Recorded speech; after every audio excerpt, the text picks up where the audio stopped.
Might have had the hardest sell of all time. I genuinely could have picked up a card I'm going to show in this video for $100 cheaper than it is now because it's booming. We'll go over a bunch of cards, but we'll start with that first one. Yeah, welcome to, you know what? Let me just search up the whole set. Crown Zenith is booming, of course. Why? Because it's way out of print. People love the artwork. I actually picked up some singles from that in specific, and we'll talk about it. For example, some of the cards I have is Deoxys. Then we have Keldeo. Then we have Riolu. Then we have Mareep. Then we have Lunatone. Now, that has nothing to do with that set, but I wanted to grade them. None of them are gradable, unfortunately. It would have been really cool cards, 100%. But none of them gradable. I sold my 3-pack blisters a while back, aka a couple weeks ago. Made really good money on them for how much I paid for them, which was cool. Crown Zenith ETB is up to 300. The Pokemon Center is 500. If you're watching this and want to invest in the Crown Zenith, my biggest recommendation is, like, I always say this to people: unique product. Why? Buying loose packs is not the move. They're gonna be really hard to sell later down the line. And when it comes to like buying a Pokemon Center ETB, yes, you will get a bit of value out of it. You will find that one customer. But in my personal opinion, and for someone who's made more money on selling Pokemon product, I would say personally, if you want to take this advice, you don't have to. I recommend buying something like this Elite Trainer box or the 3-pack blisters. They're a unique product that still gets sales that are weirdly pricey. Does that make sense? It's still not like a terrible investment, but I mean, you're watching this, you may not have $550 to drop on a ETB. You know what I mean? So, I mean, you may have 300. You know what I mean? But some product that are not bad ideas, like the collection boxes, aren't bad ideas because they're not expensive yet. The premium playmat collection boxes, these are unique collection boxes that people enjoy.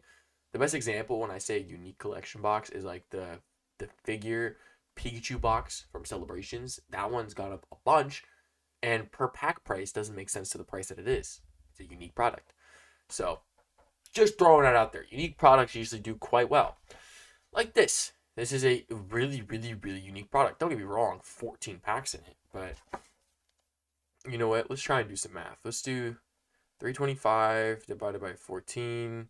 Okay, you know what? That's kind of similar. 23 per pack. That's surprisingly a decent price. But usually later down the line, oh, let's how much packs is 389 for 11 packs. So I should have showed this for example. This is a shiny premium collection box, $300 plus. It's not worth the price per pack. You know what I mean? To what the price is of that pack. Does that make sense? Like buying this sealed would have been good before because you would have been made more money, even though the packs are worth less. Does that make sense? Hopefully it does. If it doesn't, I don't care. But I'm gonna show bundles. That's actually insane. I'm gonna go to highest and lowest. I'm gonna show you some of the cards. I'll actually point out the exact card that now is the most expensive card in Crown Zenith that I should have bought. And if I wasn't so poor, I would have bought it and made good money. But, that's the bad thing about being poor. Regardless, so we have this, right? This is gone up 16%. The Garatina, right? It's pretty decent, right? And it doesn't look like it's like bought out numbers. Don't get me wrong. Low-key does. So when you see graphs like this, it means people are buying in high amounts and selling in high amounts. This happens all the time with the market. Up, down, up, down. I explain this if you know crypto. You go up, down, up, down. This is exactly what these graphs do. Why? Because, well, I'm not going to say it's crypto money, but in a sense, it's a lot of money moving like it's crypto. So, lots of money is going to be moved. That's why it's going to go up and down. Now, what's going to happen with this graph? This card will go back down. It will not go back down to the 190. There's no shot. This set is way too out of print. There's already either graded cards or most of them aren't going to be this near mint. You know what I mean? Now, there is still a bunch of product out, so people are still going to be pulling this card. However, the near mint copies are going to be just way less out there. You know what I mean? So either because they're not found yet, because they're not open, because people keep stuff sealed, or it's lightly played. There's dings on it. Like, you kind of understand what I mean, right? Hopefully you do. But this card will not go down that far. I would say it's maybe going to go down to like 215, but that's it.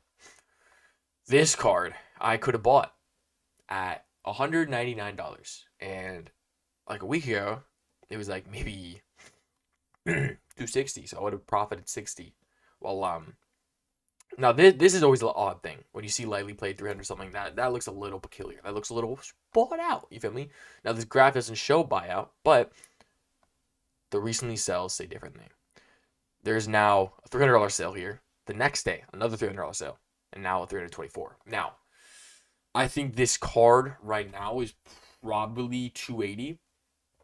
But if we keep seeing in the next 3-4 weeks more $300 sales, then it'll be a nice $300 card, which I'm not surprised at all. This has Charizard in the background. It's Mewtwo. I'm kind of surprised it took this long for this to be the number one card, but it's like not shocking to see. But I completely sold. I should have picked up a copy 100%, but that happens sometimes. This is a pretty interesting one as well. The RCS has gone up a little bit. You feel me? This graph, I feel like the graphs lately when it comes to Crown Zenith is weird on TCG Player, but look at this, 190, 160. These are pretty normal graphs. This card is around that price. If you're looking to pick up single cards, it's always difficult to do when it comes to like investing in single cards. But if you were to do so, Crown Zenith is a great set to pick up single cards. Dialga's 121. Palkia hit 100. That makes me a little happy, even though this is definitely a buyout. This graph is 1,000,000% buyout. So what happens, by the way, when it comes to these buyouts is a bunch of them get bought out, right? Almost everything on TCG Player gets bought out. Then they start selling it at this new price. Gets a couple sales, then it goes down, right? But the thing is with buyouts, they never go down all the way to where the first price originally started. It will always have an upper price. So when you see a card have a buyout, it's going to have a new median price. This is going off the fact of this happening last year, and every single graph showed the same thing. Drowsy. Basically, every other illustration rare, and Paldea Evolved, Scarlet Violet Base, all that type of stuff, like Twilight Masquerade, all those cards got bought out. And that's kind of what's happening again. And it's going to become more of a normal thing. So just don't buy at the highs. You know, like be smart about it. Now, what's shocking me looking at these numbers is that the Leafeon is way more expensive than the Glaceon. I thought Glaceon was more of an expensive card.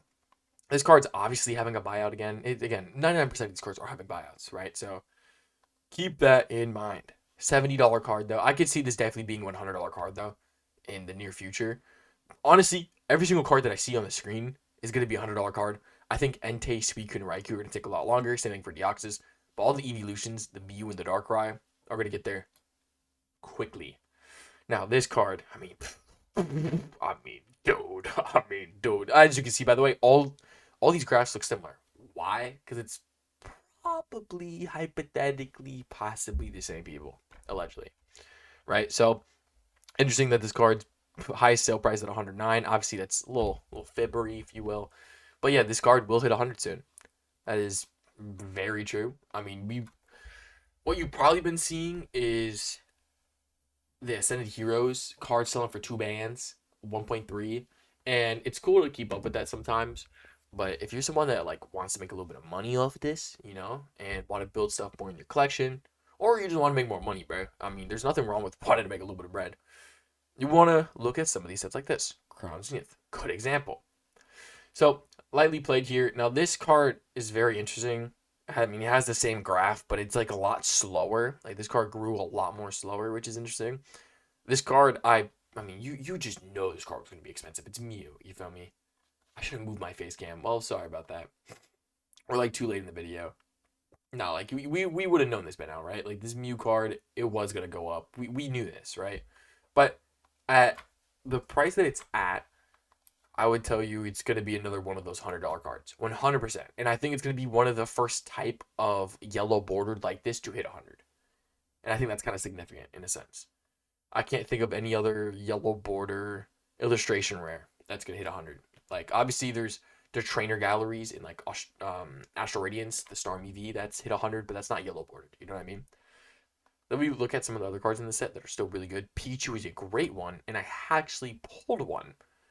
I'm actually really happy about this. I did pull one. I plan on grading it. Regardless if it gets a 9 or 10, it's going to be in a slab, and it's going to be really cool. But I did pull this, which is a really cool card. This is a great card to invest into. Why? It's Pikachu, but I've said this about a lot of cards, and every single time that I've said this, I've been correct on it. So I'd hope that'd be some, non-biasy on it. But I mean, actually, that sounds like the exact. It would be biasy technically, but it'd be holding up my fact because it's worked every time. When a Pokemon is a unique Pokemon, like Pikachu's not unique.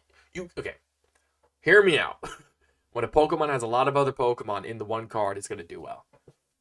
That's just basically like I don't know how to explain the knowledge on that, but people genuinely love Pokemon cards that have a lot of different Pokemon in that illustration. That's happened with so many different cards. There was a card in Chilling Reign. It was like the Calyrex V. It went up like 40% when I bought it. Back when I made a video a year ago saying this card's gonna go up because of this Pokemon in the art. And it went up 40% in like 3 weeks. I'm I'm not that big. Like it's not like I could have manipulated that. Now, for one, I'm poor, and for two, I don't have that much influence, right? So I'm just saying, like, all right. But let's go back to some of the other cards that are really good. I think Deoxys is a very underrated card. The VMAX is over 60. This card will follow the same way.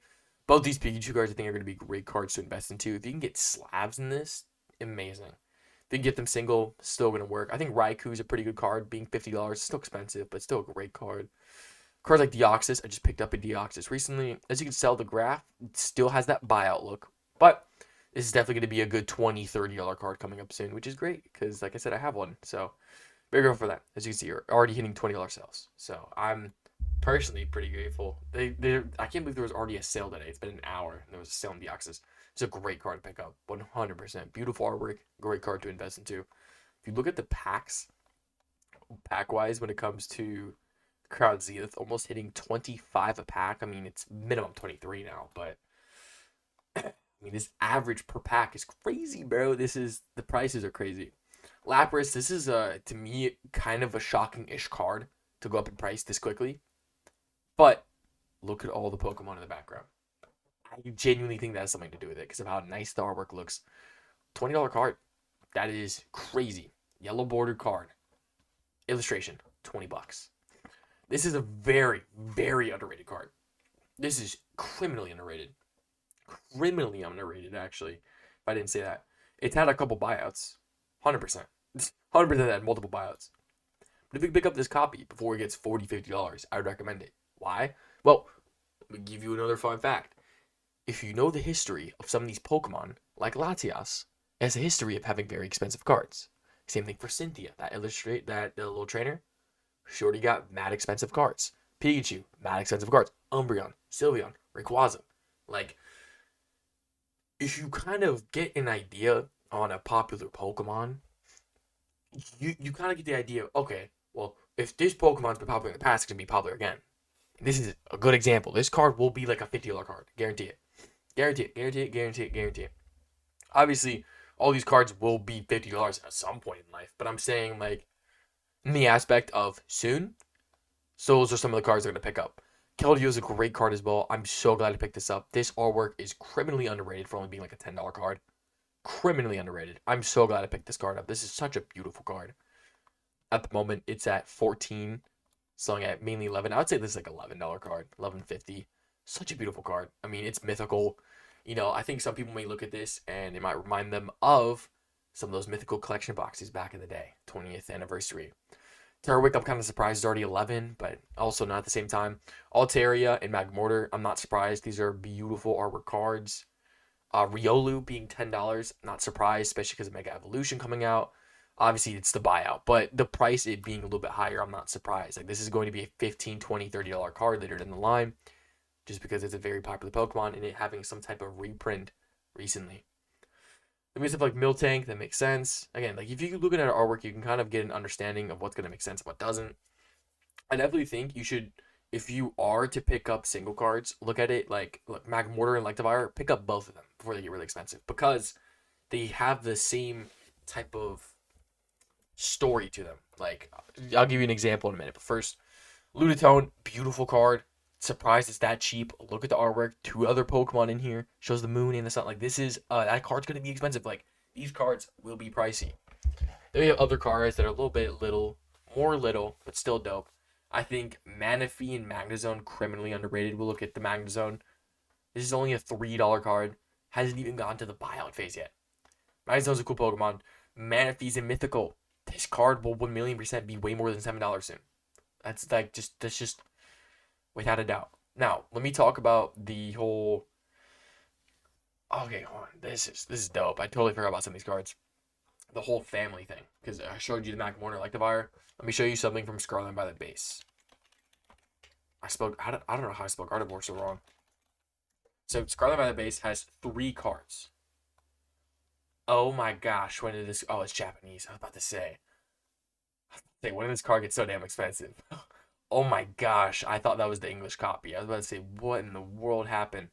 Still not that bad. What the heck? Okay, so I guess this card had a buyout. So let me show you. I bought this from my friend's collection a long time ago. Let's see if I can find it in this big stack of cards real quick. Picked up the wrong stack. As you can tell, I hold on to some single cards because it's still intelligent to hold on to them regardless of it not going up so much. Maybe it does, maybe it doesn't, right? But I also used to have a business. That's why I used to buy people's collections and such. But let me find that card for y'all so I can show you. Mew Altar Gardevoir. So I have this. The only reason I'm not going to grade it is because of the centering being a little bit off. Low-key, I still might grade it anyways. You know what I mean? I actually plan on grading maybe 10 cards sometime soon, whenever I'm not poor. But the reason this card's so expensive, even though it had a buyout, right? So that's inevitable that this price went up. But this card was going to go up anyways because all 3 cards, there's 3 cards that kind of fit with this one, right? So we'll go to last recently sold.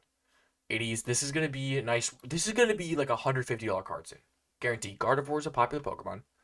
And it's going to hit 100 mad soon. But we'll show the other 2 cards. So we showed you the Gardevoir.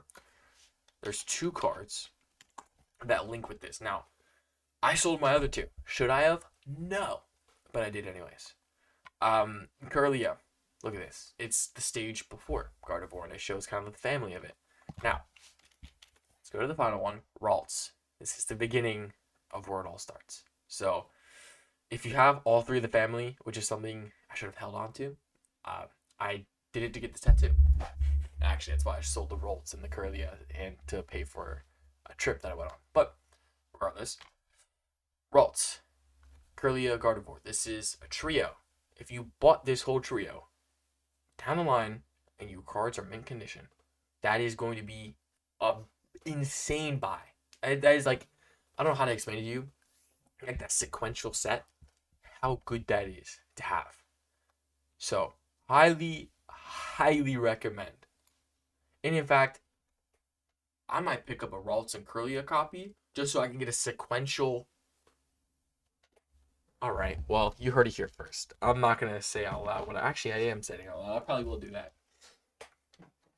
I don't know. If I can pick up a Ralts and Curlia copy, I'll do that before I send off the grading cards. If I don't, I don't. But a sequential of whether you grade it or not will be fantastic. And even if you just kept the Ralts, Curlia, and Gardevoir before they all skyrocket, do it. Because these cards will go up. And that's the thing. Scarlet and Violet had terrible printing issues. So being able to get good copies them now before they get more expensive, that's going to be so good. Because the premium from near mint to light mint is substantial. I cannot tell you enough. But as you tell, basically there's a lot of things having buyouts, a lot of things Sword and Shield and Scarlet and Violet, and that's simply because they're way out of print. People are worried about Mega Evolution, and there's other people on the back end wanting to pump up the other sets, and then people get FOMO, and then people buy into FOMO, and then people sell high, and then people buy high. Obviously there's people that are going to get cooked, and some people are not. Hopefully, you are not the ones that are getting cooked. I saw a lot of people talking about the Umbreon card. I really wanted to pick up this card before it got expensive. I was going to pick up a PSA 10. I was. It might be hard for me to do now because of people pumping up the price. So act quick when you can. And when you can't, sorry to hear that. But Brilliant Stars is a great set, by the way, to invest into. A lot of people, for some reason, haven't thought about investing into Brilliant Stars. If you're not investing into Brilliant Stars, what are you doing? Right? Booster Box, a great idea. This Arceus box, this is actually even better of an idea. Arceus promo and figure collection box. This is a unique collection box. What did I say about that before? Arceus promo is expensive alone. Cosmic Eclipse is a $70 pack that's inside there. Chilling Rain's kind of butt, but Brilliant Stars $12 a pack now. It's bonkers if you don't pick up that collection box. And if you have the money to do so and you're looking for something. Either one of these ETBs aren't out of disgusting price range, so these wouldn't be bad ideas to pick up either. If you can pick up any of these single cards, pick them up at a 10. I wouldn't even say pick these up raw, because they're at a price, decently cheap price, where you can pick up 10 copies. Like, you can pick up PSA 10 copies for pretty decent prices before they skyrocket, because they will. Because if the singles pump up, what do you think the graded cards are going to do? Alright, I appreciate y'all showing up. I'm really tempted to use the rest of my money to pick up a PSA 10 from Brilliant Stars, but I don't know, we'll see. God bless. Just those have a good day. Thank y'all for listening. Goodbye.